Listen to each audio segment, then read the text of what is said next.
to worship at First Unitarian Church of Rochester, New York. I invite you to join me in voice, body, and spirit as we sing and dance our opening hymn, Harry Belafonte's Calypso classic, Turn the World Around.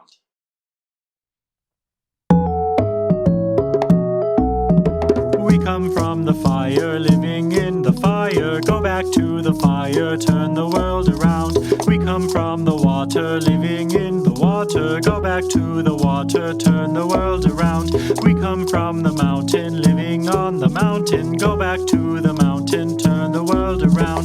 Whoa, so is life. Ah, so is life. Whoa, so is life. Ah, so is life. Do you know who I am? Do I know who you are? See we one another clearly. Do we know who we are? Do you know who I am? Do I know who you are? See we one another clearly. Do we know who we are? Whoa, so is life, but you are. So is life. Whoa, so is life, but you are. So is life. Water make the river, river wash the mountain. Fire make the sunlight, turn the world around. Heart is of the river, body is the mountain. Spirit is the sunlight, turn the world around. We are of the spirit, truly of the spirit. Only can the spirit turn the world around. Oh, so is life, but you are. So is life. Oh, so is life, but you are. So is life. Oh, so is life, but you are. So is life. Oh, so is life, but you are. So is life. Yeah, so is life. Hello, everyone, and welcome. Welcome to online worship with First Unitarian Church of Rochester. Welcome if this is your very first time here. We hope you'll come back. Welcome if you've returned here again, yet again. We're so glad you're all here today on this homecoming Sunday as we officially begin this new church year. I'm Reverend Marguerite Belazaire, Assistant Minister here at First U, and leading worship today are Reverend Cherry, Tommy, Sheila, Shannon, Arson, Whitney, Maddie, and myself. And behind the scenes, we have ushers and greeters and pastoral care team members who are here to make it very welcoming and make it possible for us to all come together. Our mission is through spiritual connection and community, we listen deeply to others and ourselves, open to wonder and transformation, and serve together with love and humility. Please note that we will be having Connections Hour right after service, so please join us. And one last reminder that you will need a bowl for the service today. So if you don't have one handy, please take a moment to get one.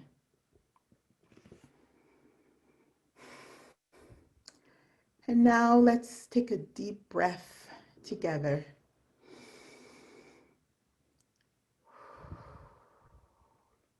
As we settle into the sacred time and place. The world outside demands our attention and our energy. Settled in this sacred space to replenish your heart and spirit and preparedness for what awaits us.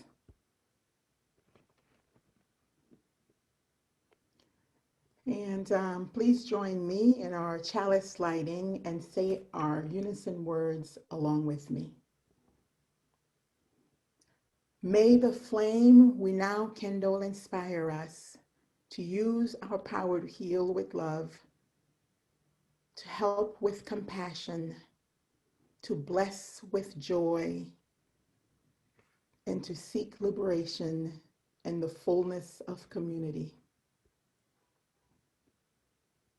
And since this is a multi-generational service, we thought we'd have our children's chalice as well, which will be led by Whitney and Maddie. It's okay. All right, you ready? Life is a gift for which we are grateful. We gather in online community to celebrate the glories and the mysteries of this great gift. So this past week, we invited all of you, but many of you came to participate in a curbside water communion. We asked you to come drop off water from your home.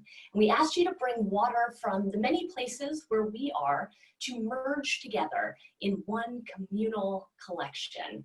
We boil this water, we filter it, and we use it later in the year to bless our babies. We use it to bless folks who are sick. We use it to be a reminder of the wellspring that is this community. And we were all coming back to this place together.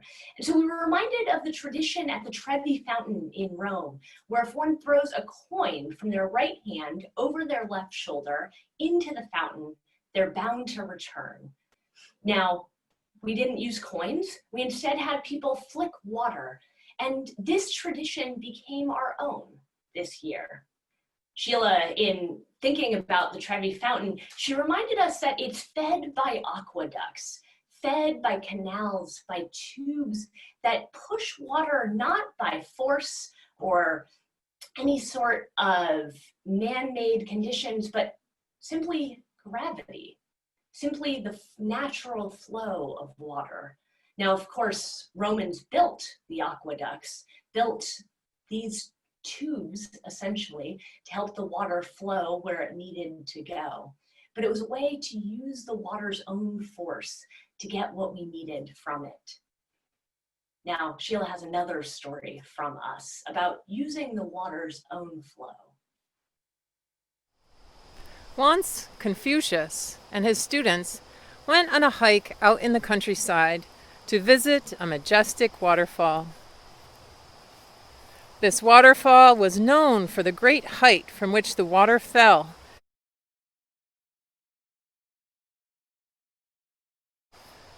As they were nearing the waterfall, they saw a person in the churning water, being spun around and whipped this way and that by the terrific currents. Even fish cannot survive in such water. We must save her. if we can. If we can. They ran as fast as they could, but as they descended the hillside, they lost sight of her, so they kept walking along the riverside's edge. They expected to find her lifeless body floating in the river, but instead, they saw her swimming along, very much at peace, having a lovely time. Go back to the water.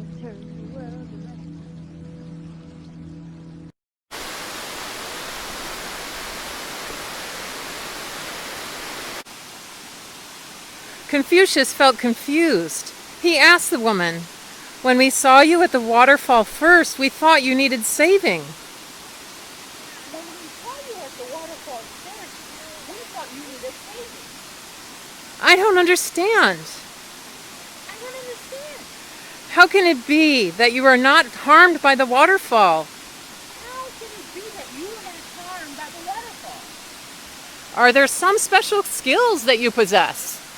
Are there some special skills that you possess? I have no special skills whatsoever. I suppose if I had to describe it, well, I don't really think about it much. I twist with the water. When there's a strong current, I go with that. So when I can tell that it's going downwards, I dive with it, and then I know we'll hit the riverbed, and a strong current will rise upward. So I rise with it. Oh, so you're actively working with the water and not just letting it have its way with you. Ah. Yeah, that's right. The water is extremely forceful, but it's also a friend that I've gotten to know over the years. so I can sense what it wants to do. I can leverage its flow without trying to manipulate or impose my will. And that is the end of the story. Each week, members and friends give generously to our plate collection here at First Unitarian. And each week, we split our offering 50-50 with a community organization doing the work of justice, helping those most in need, and sharing our faith's values. We're honored this week, as well as next, to split our plate with Black Lives of Unitarian Universalism. Blue is an organization that harnesses love's power to combat oppression and foster healing as spiritual and political imperative. Black Lives of Unitarian Universalism aims to expand the power and capacity of Black UUs within our faith, aims to provide support, information, and resources, powerful worship for Black UUs, and supports justice making and liberation throughout our faith. We're honored to split our plate, and we ask that those of you, whether you're giving online or through Venmo or the app or by mail, that you give generously. Our offering will now be humbly and gratefully received.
Yeah, I'm recording.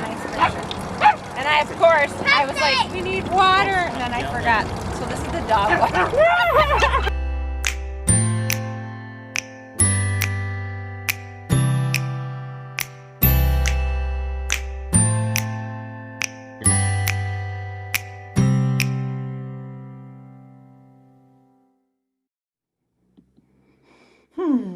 So good to commune together, commune our waters together.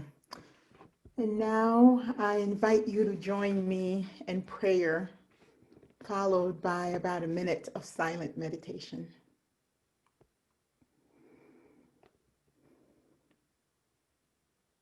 Spirit of light and love, Spirit of beginning anew, present here today at our homecoming service. An unusual homecoming, but a homecoming nevertheless. We are blessed to be starting this new church year together. We are so joyful to be a part of a loving and supportive community, a community that has wholeheartedly accepted the challenges of our new reality. We're coming home in the midst of a pandemic. We're coming home while the world is on fire and flooding simultaneously. We're coming home in the midst of what seems to be a social revolution, a revolution that has planted itself at our front door here in Rochester.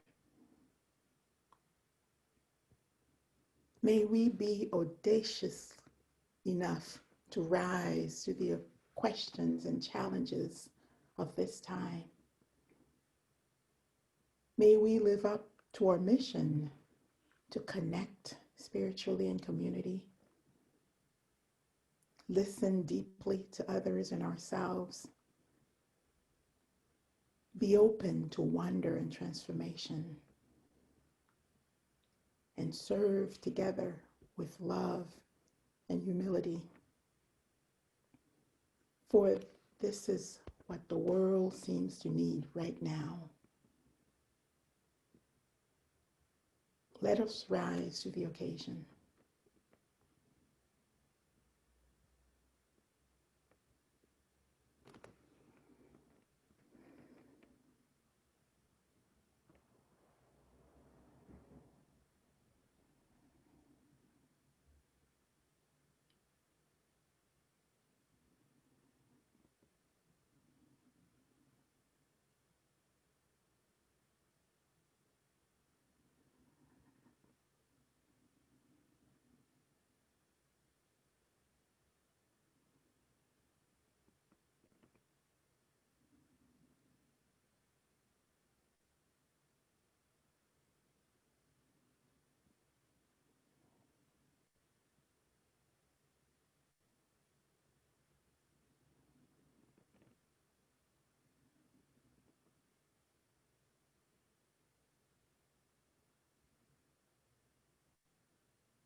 If your eyes are closed, slowly open them and rejoin the community so we can continue to worship together.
last week, we invited you, if you were able and enthusiastic to do so, to come to the church building, and in the tradition of visitors to the Trevi Fountain, we asked you to make a sign of your return. Today, we invite you to pick back up where we left off earlier in the week in this shared ritual of water. Water is the first of the 4 elements that we use here at First Unitarian to mark the major sacred turns of our church year.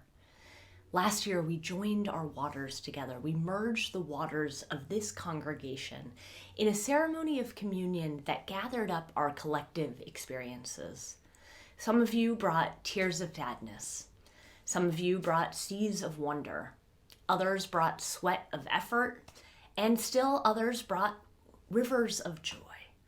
We asked you to choose, and so you came forward in waves, bringing your own experience as one important part of a whole human experience.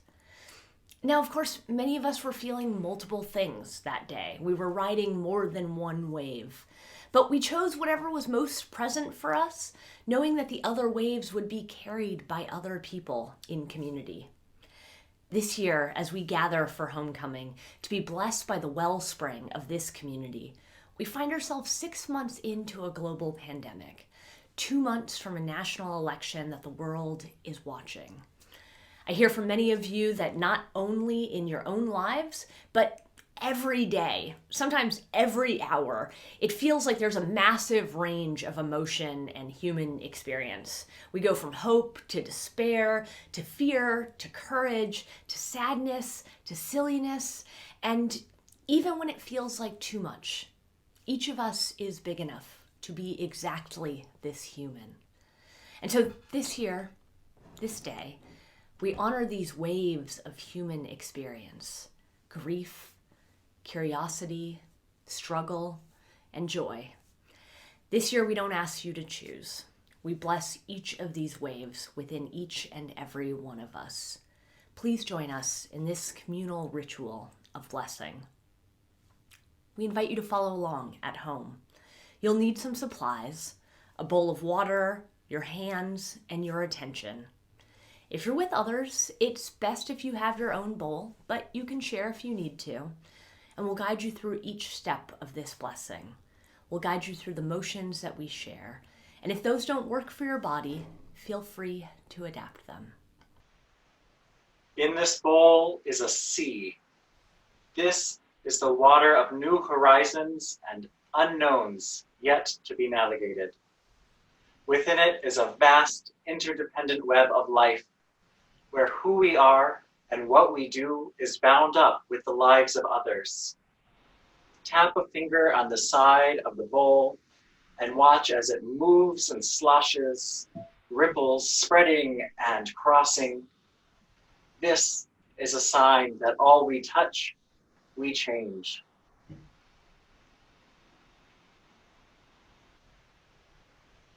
In this bowl is sweat. This is the water pooling under your mask, the water of protest and organizing, of learning to use your knee again, or figuring out just how many members of the household can be on Zoom at the same time, of grocery deliveries when you can't gather around the table, even for a little while. This is the water of sacrifice and the water of commitments. Dip your fingers into the bowl as a sign that you cannot swim without getting wet.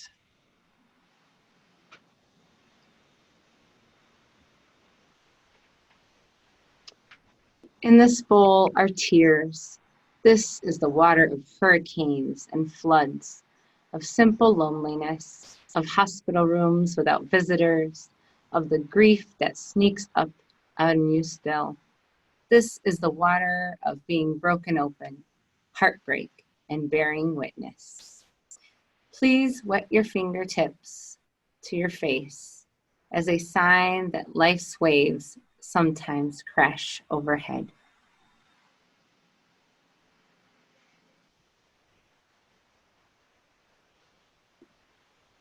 In this bowl is a river.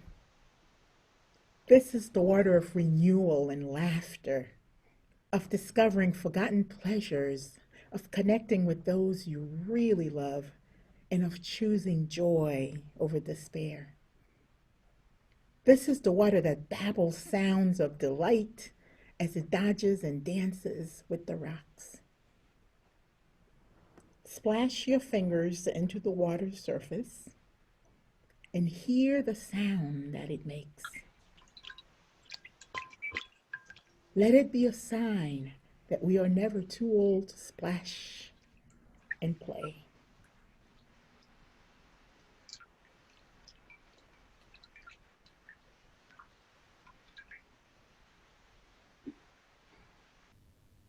So we're done with our waves, but we're not quite done with our blessing. In this bowl, too, is a fountain. Our monthly theme is sacred imagination, so I know you can see it. Earlier in the week, many of you came to make a sign of the return, a sign that you'll return to the building where our church meets. But if you're here now, you know that church isn't the building. Church is this community. It's the presence that we have in each other's lives and the presence that we carry out into the wider world. So while we gather all year round, Homecoming Sunday, it traditionally marks the start of the church year. It marks the return to this community. And here you are. Here we are. It is good to be together. Earlier in the week, some of us made a sign to bind us to return to a particular place. But we find ourselves here again, together again. I invite you now to take a bit of water from your bowl with your right hand and flick it over your left shoulder as a sign of returning to this spiritual community. May our gathering, here and now, be your spiritual home. May you return again and again to the wellspring that nourishes you.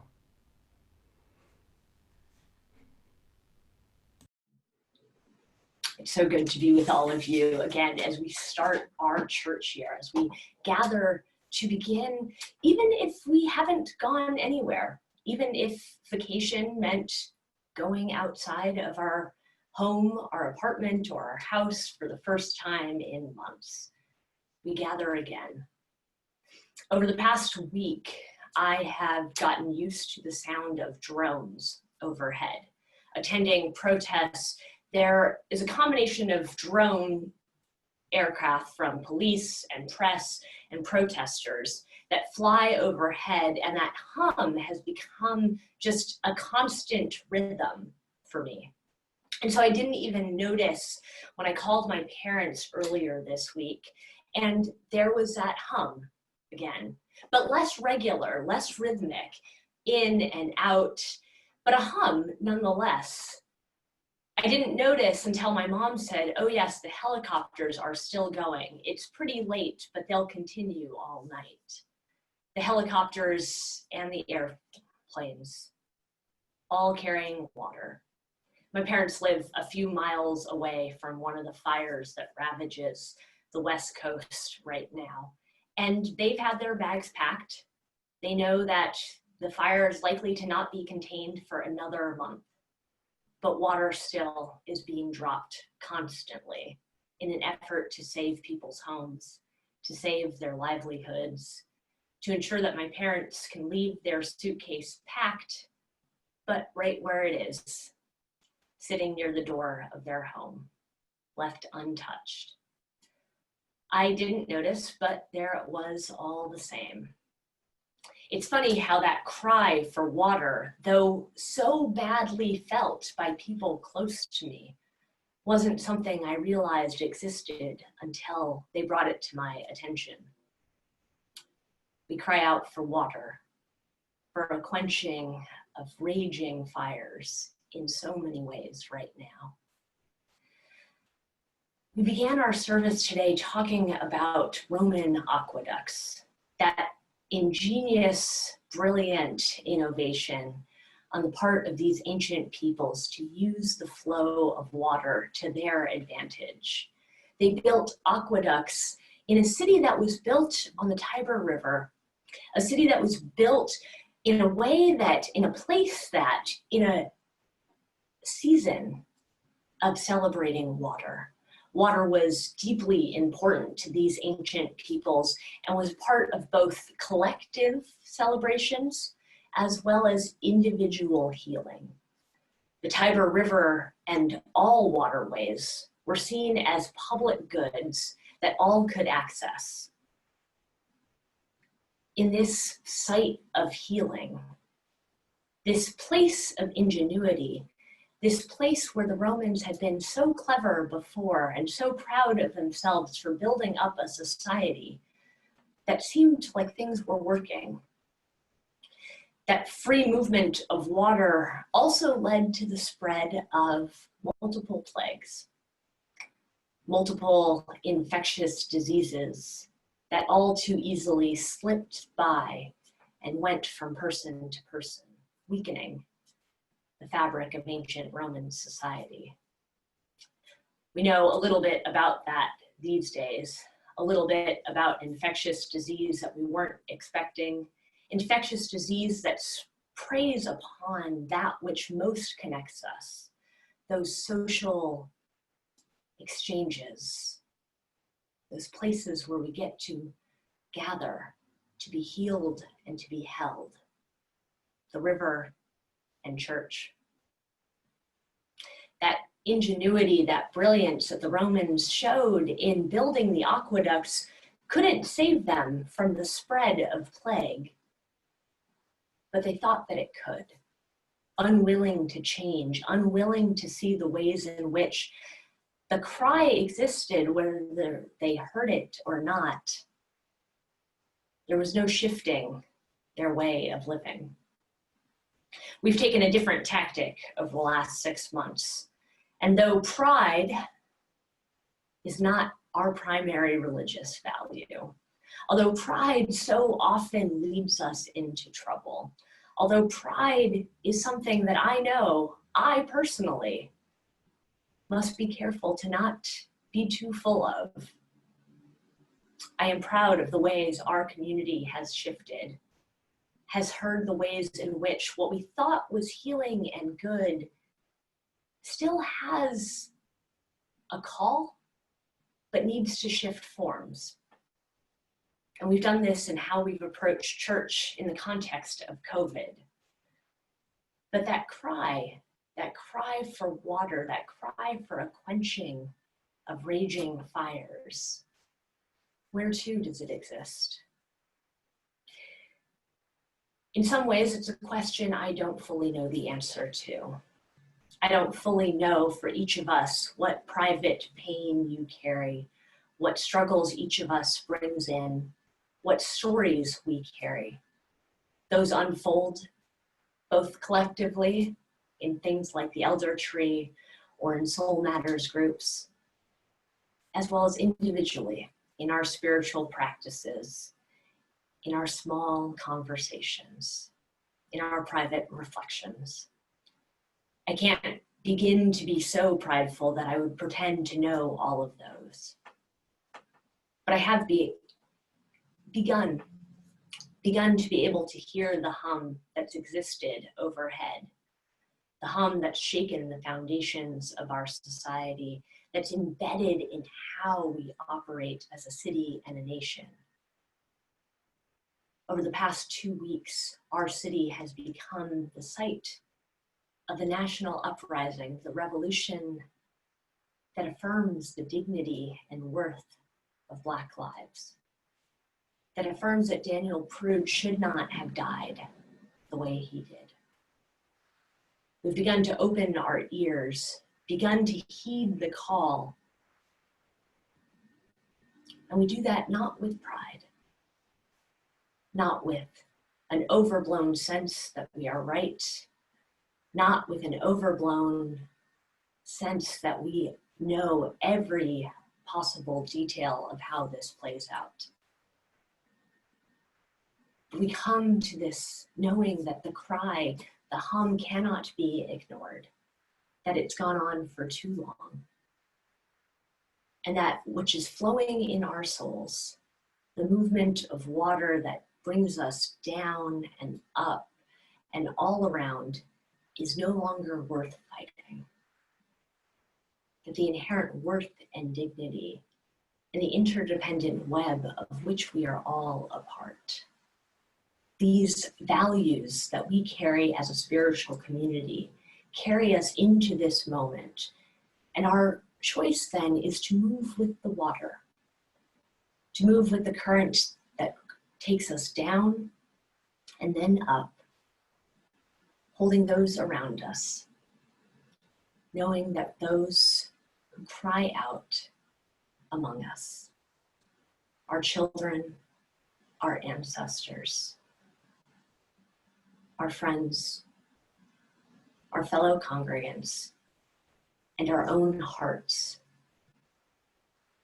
deserve a water, a site of healing, a place to be that is not stuck in old ways, that no matter what brilliance allowed us to arrive at this moment, we are not yet done, that the river continues to flow, and that we will flow with it. And so it is with pride, though not too much, that we start another year. We start a year of sacred imagination. We start a year of hope, authentic hope that does not depend always on the river flowing in one direction, but allows us to move with the current. We start a year of resilience. We start a year of connection.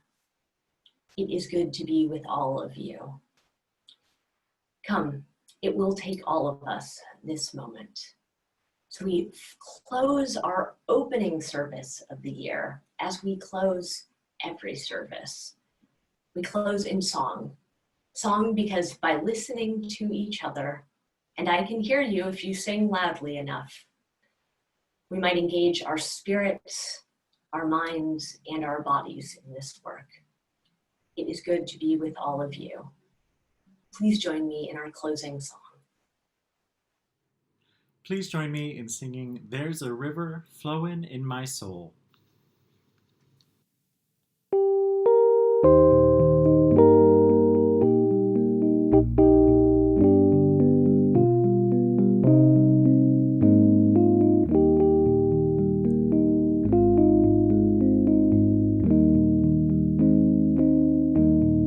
There's a river flowing in my soul. There's a river flowing in my soul, and it's telling me that I'm somebody. There's a river flowing in my soul. There's a river flowing in my heart. There's a river flowing in my heart, and it's telling me that I'm somebody. There's a river flowing in my heart. There's a river flowing in my mind. There's a river flowing in my mind, and it's telling me that I'm somebody. There's a river flowing in my mind. There's a river flowing in my soul.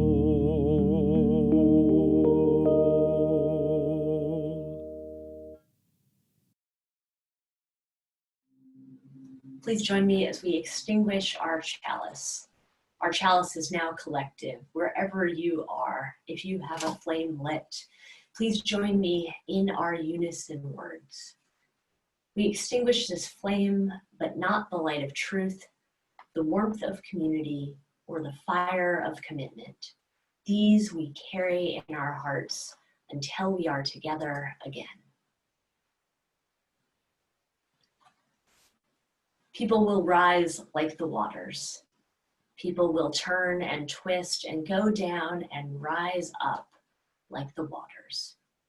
You, my people, you are the waters, capable of making each other sick, capable of making each other well. May we be a powerful healing force.